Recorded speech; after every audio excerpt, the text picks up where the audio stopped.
planet. Sebagai dewa, pelbagai rahsia yang Assalamualaikum, salam sejahtera dan salam UiTM di hatiku. Bersama saya Nur Atira Kamilia binti Abdul Rahim dari Fakulti Pendidikan Fizik dalam dokumentasi yang bertajuk Kepercayaan Awal Mengenai Bumi. Apakah itu kepercayaan awal mengenai bumi? Kepercayaan awal dan bumi, apa kaitannya?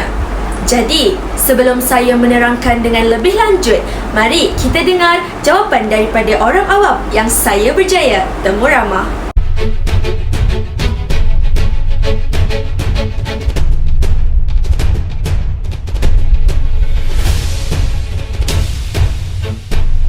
Sebelum saya teruskan dengan pertanyaan soalan, boleh tak awak introduce diri awak? Okay, boleh. Hai, nama saya Nur Seratul Ashar binti Syahbaisan. Saya pelajar jurusan kejuruteraan elektrik semester ke-4 dan saya daripada kampus Sawangan Shah Alam dan Jam Shah Alam.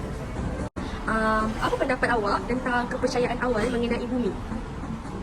Okay, kepercayaan awal mengenai bumi. Topik yang kita, pertanyaan yang diajukan kepada saya merupakan satu pertanyaan yang luas kerana seperti yang kita tahu, bumi adalah satu sfera yang mempunyai pelbagai rahsia yang sampai sekarang kita tidak dapat korek. Jadi kepercayaan awal bagi saya dari konsep kepercayaan masyarakat awal mengenai bumi. Seperti yang kita tahu pada zaman dahulu, zaman Neolitik, Mesolitik, zaman-zaman tersebut, masyarakat banyak bergantung kepada kepercayaan animisme dan juga mereka juga banyak dalam konsep menyembah bumi itu sendiri. Seperti menyembah matahari, menyembah buku.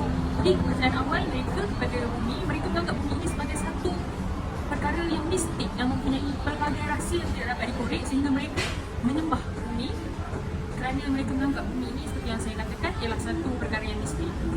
Itu adalah secara ringkasnya kepercayaan awal terhadap mengenai bumi. Assalamualaikum. Sorry ganggu. Boleh tak saya nak tanya few question? Saya Nak tanya soalan? salam. Okey. Awak tahu tak apa-apa mengenai tentang kepercayaan awal mengenai bumi? Saya tak sure sangat lah, tapi saya rasa sebab kalau kepercayaan awal tu mesti ada orang anggap macam apa, bumi ni sebagai dewa dah kot. Ataupun kalau ada orang baca dah fikir macam ada benda-benda gaib yang menciptakan bumi. Oh, faham.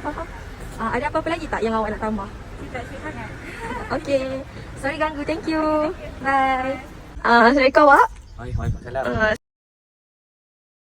Sorry ganggu. Okey, saya nak tanya satu soalan untuk assignment saya. Okey, soalan saya, apa yang awak tahu tentang kepercayaan awal mengenai bumi? Mengenai bumi, kepercayaan awal apa yang saya, dalam pendapat saya, bumi ni adalah satu planet yang menempatkan kehidupan. Macam contoh manusia, haiwan yang hidup dalam bumi tu. So bumi ni adalah satu tempat yang menempatkan kehidupan lah. Itu je lah yang saya faham. Awak, sorry ganggu. Boleh tak saya nak tanya satu soalan? Boleh? Okey, soalan saya, awak tahu tak tentang kepercayaan awal mengenai bumi? Bagi saya punya pendapat lah, macam saya tak berapa tahu sangat yang berkaitan bumi, dia berkaitan Nisma ni kan. So saya tak berapa nak tahu lah, tak maaf.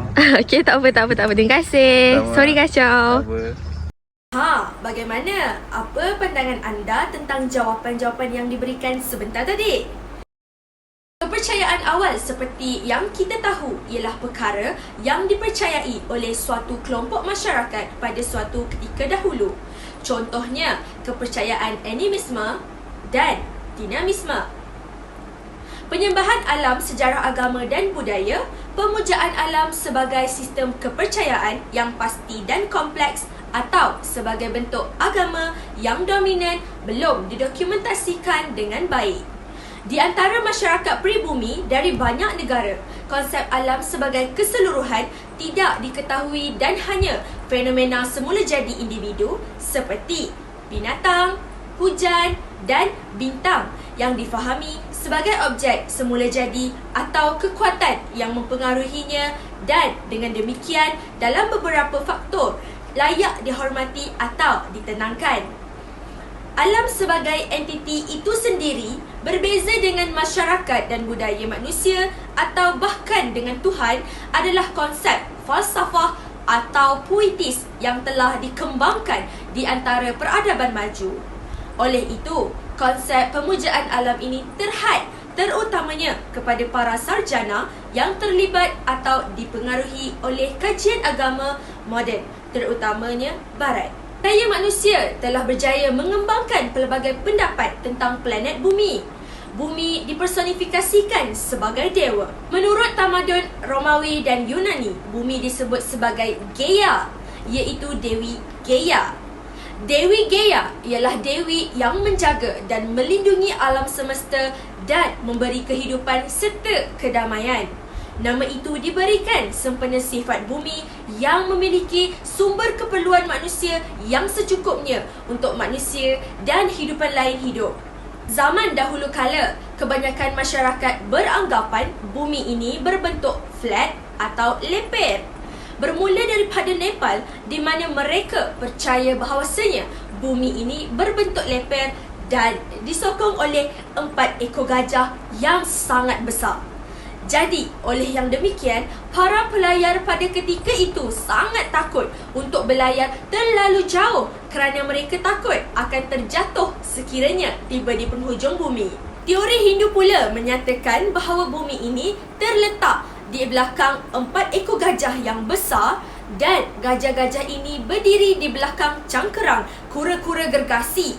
Bukan itu sahaja, kura-kura gergasi itu pula dikatakan berdiri di atas naga yang terapung di atas lautan luas. Dahsyat sungguh ya kepercayaan masyarakat dahulu. Jadi, apa pendapat para penonton tentang fakta tadi? Menarik bukan? Jadi, berdasarkan fakta tadi, mari kita dengar jawapan yang menarik daripada responden kita. Soalan saya yang kedua, apa pendapat awak tentang bentuk muka bumi ni? Ada orang cakap bumi ni flat dan ada juga orang yang mengatakan bumi ni sfera. Awak rasa macam mana? Saya adalah antara golongan yang menentang orang yang beranggapan bahawa bumi ini rata ataupun bumi ini flat. Kerana jika kita fikir secara logik, jika betul bumi ini flat, betul-betul bumi ini rata, kita akan jumpa di mana penghujung bumi. Kita mungkin pun terjatuh daripada bumi dan akan terapung di angkasa. Tapi benda itu langsung tidak pernah terjadi. Dan itu itulah salah satu perkara kenapa teori bumi ini rata perlu ditolak. Saya yakin bumi ini sfera. Kenapa bumi ini sfera? Kerana seperti yang kita tahu, bumi mengelilingi matahari. Bumi ini merupakan salah satu sfera, salah satu globe yang mengelilingi matahari di orbitnya. Jika bumi ini rata, maka apa tujuan proses pengelilingan itu? Hanya tiada impak kepada bumi. Jika bumi ini sfera, ketika proses pengelilingan itu berlaku, tidak akan dapat melihat proses siang dan malam terjadi. Jika benar bumi ini rata, maka matahari akan memancarkan sinarnya. Malaysia dan juga Eropah akan mempunyai masa matahari terbit pada masa yang sama. Oleh itu saya sangat membangkang teori bumi ini rata. Saya yakin bumi ini sfera. Tak, saya nak tanya awak, apa pendapat awak tentang ada orang cakap bumi ni flat? Mengarut, orang tu mengarut. Siapa yang cakap tu memang mengarut sebab bumi, kalau bumi ni flat. Tapi kenapa dalam gambar bentuk dia bulat? Macam-macam jawapan yang telah kita dapat daripada para responden kita. Lagi-lagi jawapan Sis Aisyah tu kemain, dah macam berdebat dah. Sekadar selingan dan maklumat tambahan. Di antara langit dan bumi, manakah yang diciptakan dahulu? Firman Allah Ta'ala, yang membawa maksud, dialah Allah yang menjadikan segala yang ada di bumi untuk kamu dan dia berkehendak menciptakan langit lalu dijadikannya 7 langit dan dia maha mengetahui segala sesuatu. Surah Al-Baqarah ayat 29. Berdasarkan firman tadi, maka penciptaan bumi ini didahulukan daripada penciptaan langit. Ianya seumpama asas pembinaan yang mana perlu diciptakan tapaknya dahulu sebelum ditinggikan bahagian atap. Ini seperti mana yang dinukilkan oleh Al-Imam Ibn Kathir rahimahullah di dalam kitabnya Al-Bidayah wa Al-Nihayah. Saintis menganggarkan umur bumi berdasarkan batu batan yang terdapat di atas muka bumi. Mereka menganggarkan usia bumi sebagai 4.5 bilion tahun. Ini adalah berdasarkan kajian radioaktif bahan uranium, misalnya yang bertukar menjadi plumbum. Uranium sebagai bahan radioaktif yang terdapat batu batan mereput untuk bertukar menjadi plumbum yang lebih mantap. Saintis mengkaji kristal zircon di Jet Hill, Australia dan mendapati usianya telah mencecah 4.04 bilion tahun yang dianggap kristal tertua di atas permukaan bumi. Lalu mereka mengisytiharkan bahawa Australia benua tertua di dunia. Saintis Amerika pula mengisytiharkan Amerika sebagai benua tertua berdasarkan penemuan yang lain pula di Kanada. Saintis Muslim menganggap strata bumi di bawah Kaabah merupakan bumi tertua berdasarkan hadis yang menceritakan Mekah merupakan bumi pertama yang muncul sebelum pembentangan daratan berlaku dan berhujah bahawa seluruh benua terjadi serentak daripada tektonik plate iaitu lempeng bumi yang sama lalu terpisah antara satu dengan yang lainnya sehingga terbentuk 7 benua yang berjiran. Penemuan zirkon di Australia atau Amerika tidak menunjukkan bahan tersebut berasal daripada bumi, tetapi kemungkinan besarnya berhasil daripada ruang angkasa lepas sebagaimana intan yang dianggap oleh saintis berasal dari angkasa lepas. Berdasarkan pemerhatian ini, besar betul kehebatan Allah Subhanahu Wa Taala dalam mentadbir segala urusan. Pada penciptaan langit dan bumi itu akan kita perhatikan keteraturannya, keharmoniannya serta keindahannya yang tiada tolok bandingnya. Renunglah ke langit tatkala malam yang dihiasi dengan rembulan dan bintang-bintang. Lihatlah hamparan daratan yang terbentang luas dihiasi dengan gunung ganang serta sungai dan lautan. Lihatlah juga pada penciptaan manusia itu sendiri. Jelas menunjukkan kebesaran dan kehebatan Allah Subhanahu Wa Taala. Semoga kita semua digolongkan di dalam golongan ulul albab yang sentiasa mentadabbur alam ini dengan melihat kehebatan dan kebesaran Allah Subhanahu Wa Taala, seterusnya menghadirkan rasa insaf buat diri kita. Itu sahaja daripada saya. Sebelum saya mengundurkan diri, izinkan saya untuk memberi serangkap pantun. Kalau ada jarum yang patah, jangan disimpan di dalam peti. Kalau ada silap dan salah, jangan disimpan di dalam hati.